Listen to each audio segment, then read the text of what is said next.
Hi, it's Chris with Implied Music. And today, this week, I want to talk about rhythmic displacement, not what you play, so much as where you play it.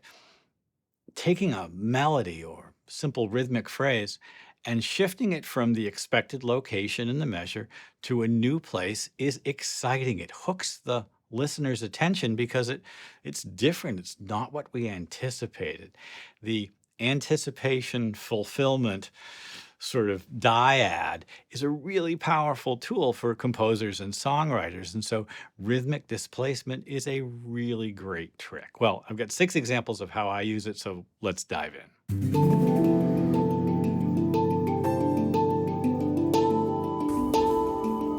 I'm just going to say you're probably, if you're a creative musician, using rhythmic displacement already. Any riff-based musician, a blues musician, say, who learns licks on guitar, learns the trick of playing it on the beat that they learned it on and then shifting it over a little bit. It's a fundamental tool for any kind of riff-oriented composing. And it's also present in minimalism as well, where shifting simple phrases create new textures. Let me give you a couple of examples just on the screen so you can see what I'm talking about. So in order to have a good rhythmic displacement experience, you've got to have a steady pulse. Here's my G pulse. And what I'm going to do is I'm going to put a little, maybe just a chord progression over the top. That's kind of an 80s sort of. Feels sort of super trampy, doesn't it? I'm thinking about Supertramp because we lost the keyboard player from Supertramp recently.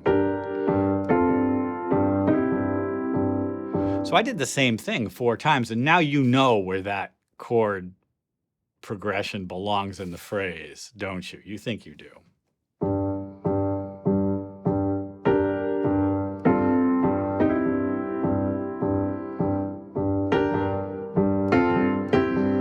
Right? A little rhythmic displacement.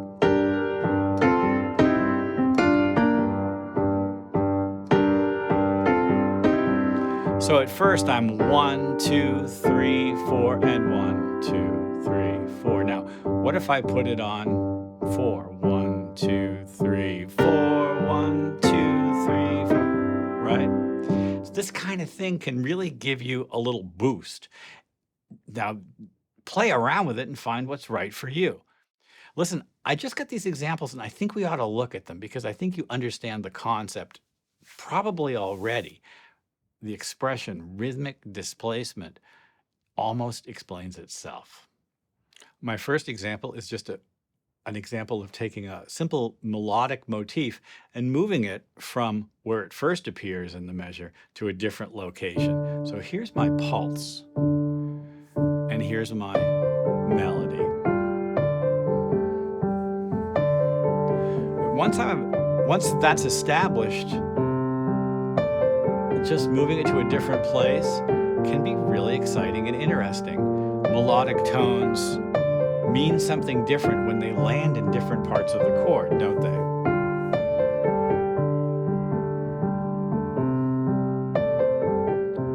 Having it happen on 2 instead of 1 is just really exciting and fun.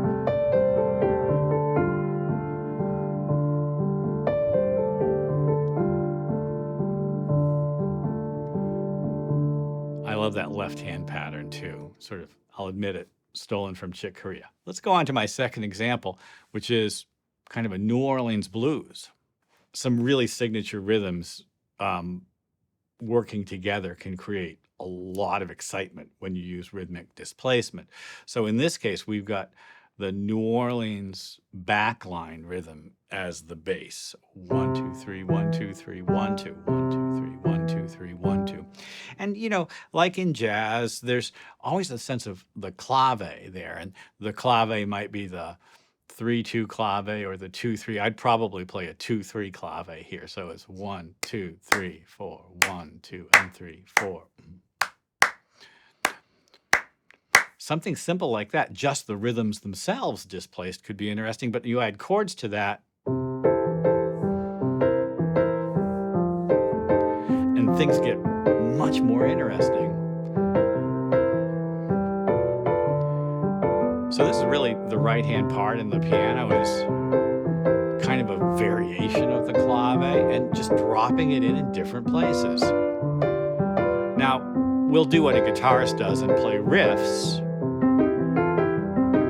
and move those within the measure as well. So the accent falls in a different place.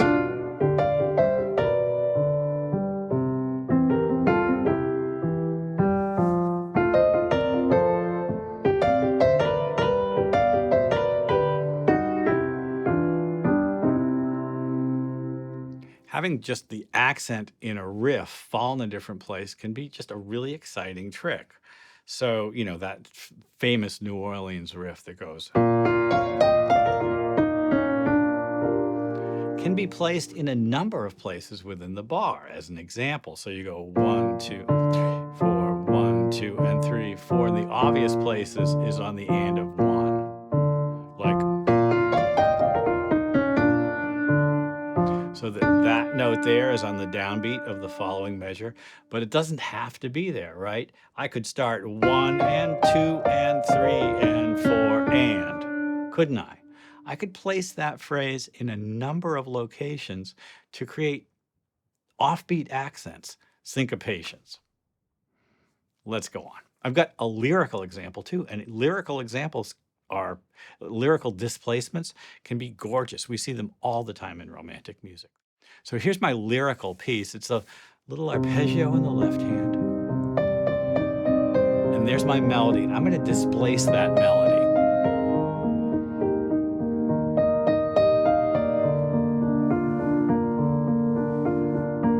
Now it starts on the downbeat.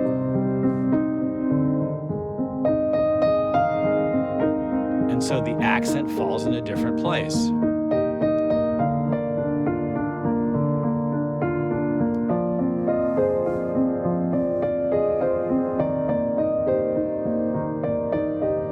I'll confess, I love this little pattern. Great chord change there.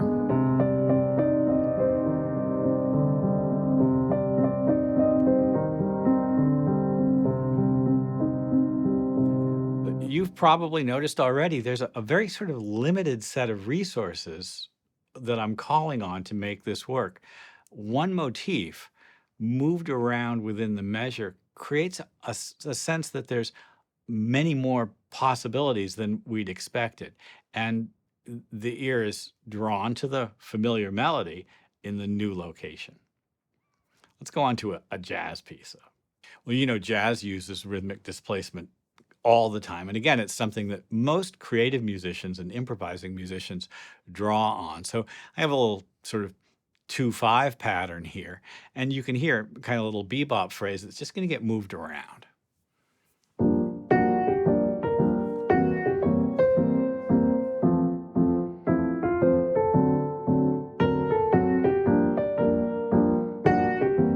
Same phrase, just in a different location in the measure.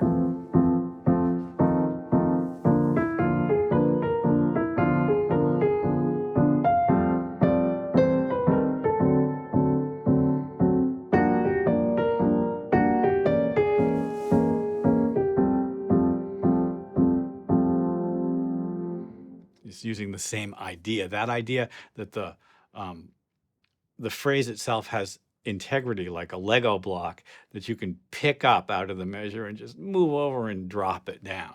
This is music theory, and it requires a certain amount of understanding. For instance, you've got to be able to count the beats in the measure, maybe in your head or some sort of intuitive way. You may have a physical experience of it and drop that same phrase that you're playing in. I teach a lot of younger people, and I ask them to count when they're playing a lot of the time, so that the feeling of the location within the measure becomes not just a physical intuitive experience, but a bit of an academic or intellectual experience.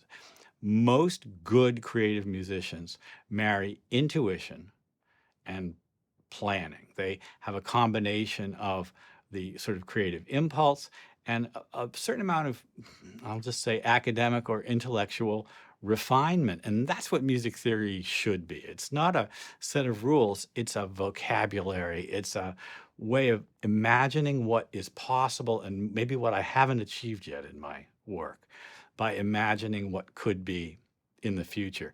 That's what I use music theory for, and that's what I hope you can use it for as well. I hope you'll subscribe to the channel, because that's what we're trying to do here. It's a kind of a community of musicians who are trying to take advantage of what they know already and extend past that place into something, what's possible. What's possible? I'm very interested in that.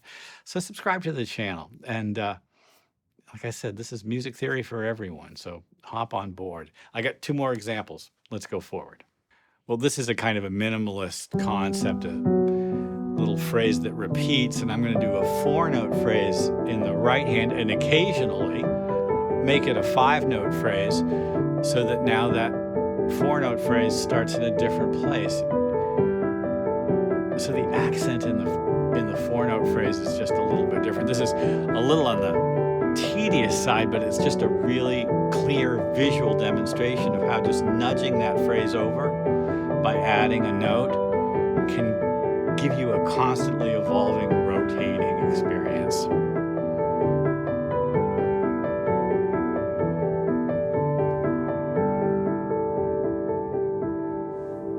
Also just kind of this beautiful sort of pentatonic sound.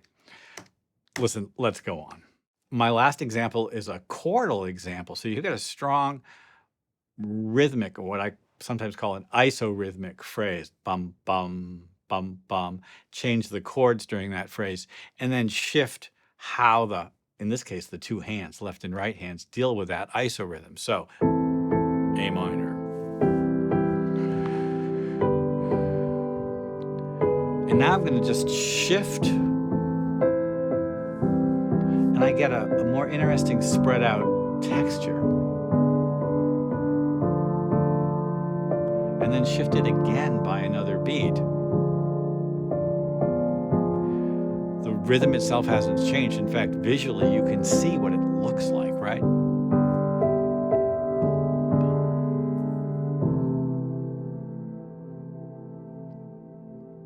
I think that's a real satisfying texture. I like that trick a lot, and I like it with chords. You can do rhythmic displacement with any element of your music. Music is a time art, and the objects of your music, the phrases, musical phrases, be they melodic or rhythmic, are objects within time that can be shifted like little Lego blocks. You may not ordinarily think of them that way, but they are units that can be moved around. It requires a certain amount of planning to do it, but you can also just do it intuitively, as I said, the way, say, a blues musician takes licks and just shifts them around the bar using repetition and displacement to create an engaging and sort of sometimes surprising musical texture. Well, I hope this has been useful. As I asked, like and subscribe, ding the bell to be notified when I do my videos. I'll see you next time.